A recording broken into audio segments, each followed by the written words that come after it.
I have a new item to show you today. This is a professional blender. Let's take a closer look at it. This is the name of the company that makes this blender, and this is a close-up of the base of it. You have a little dial here where it has on, off, and then you go low, medium, high. Click it on, and then from there you can just go up and down on the speed. And then down here you have pulse, clean, and smoothie buttons that you can hit. It has a little rubber on the base, so here's the bottom of it, like that. And then the top, actually, this is kind of neat.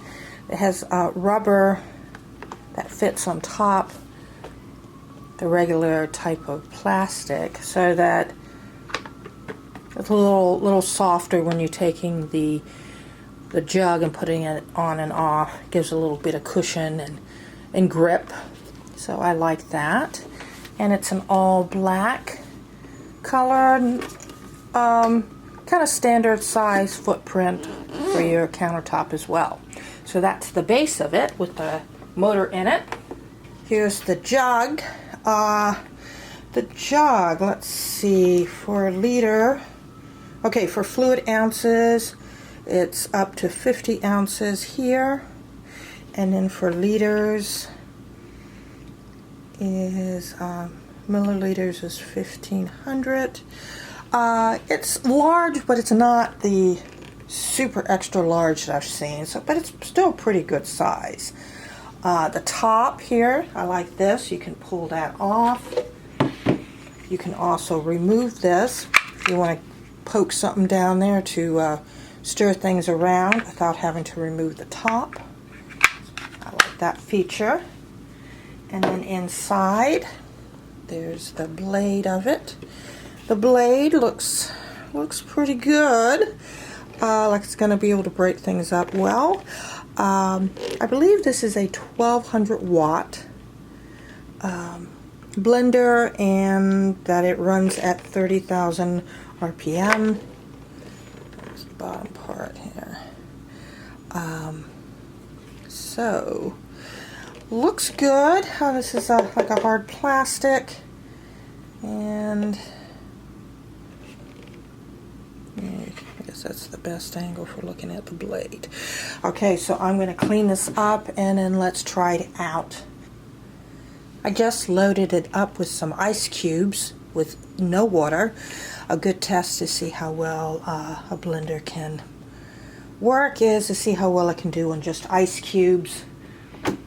So let's turn it on.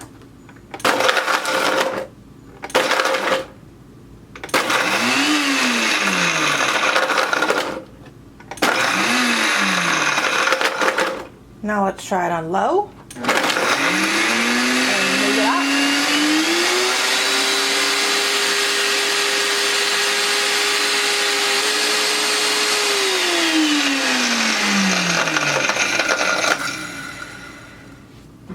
And I'm going to pour it into here. Okay, here we go with the results. And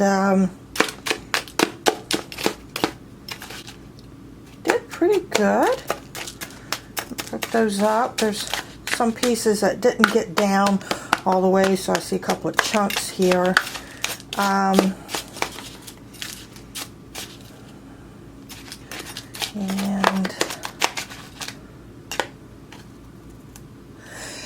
it did pretty good. It's like how would you say the consistency? It's like tiny cubes.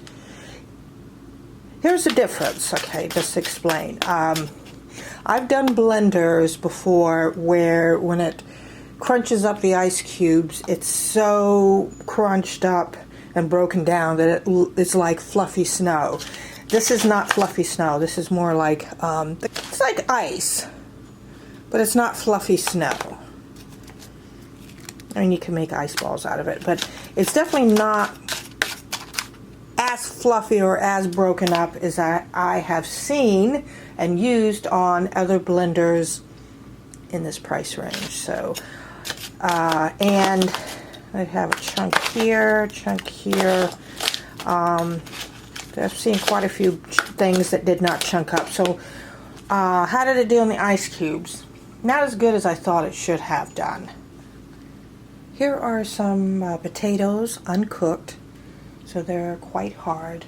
This is just a test to see how well the blender can break up something like this down to a liquid for a soup. And then I just added water. Normally, if I was going to make a soup, this would be some type of vegetable broth or creamy type of liquid in there, but this is just a test to see how well this can break up something really hard like this. So let's put the potato in and let's start it up. So let me turn it on and let's try pulse.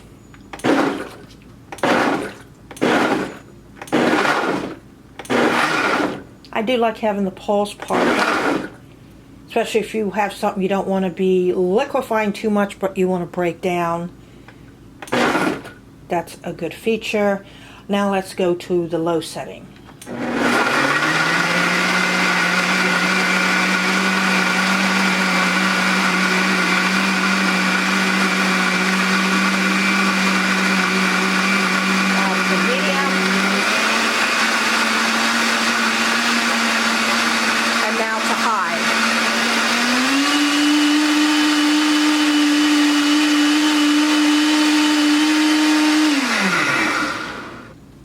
Run it through this just to see how well it does.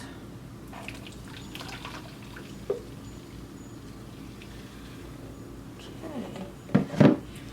See how well it chunked up, and actually this is looking really good. Got a lot of foam up here, but let's see if I can show you here that this is pretty fine, so that did really well. While it spoons out, and yeah, it definitely liquefied this really good, and those potatoes were very hard, so it did a wonderful job with that. If this was going to be a soup, I'd be very pleased with how this blended. Okay, so my final opinion about this is, when it came to the ice cubes, I have to say I was disappointed. I'd give that a C. It did good, but definitely not above a C. I've tried other blenders that cost this much, maybe even a little less, that did better with the ice cube test. When it came to the breaking up of very hard, uncooked sweet potatoes and liquefying it so much that there were no chunks when it went through my little filter, that was an A+. So I was very happy with that. Other things I do like about it, this is actually really heavy duty. There's nothing about it that looks flimsy. This is nice and strong, so it looks like it's going to hold up. Everything seems to be a quality build. The only negative I'd say is I was just disappointed about the ice cube part of it. Now this price right now, I think it's like $94, $95. What I think is, if you can get a coupon code on this to bring the price down, then I think it's worth going for. And I will put the link for it below the video, so you can check it out yourself. If you like this video, feel free to hit subscribe and let me know your thoughts in the comments. Bye.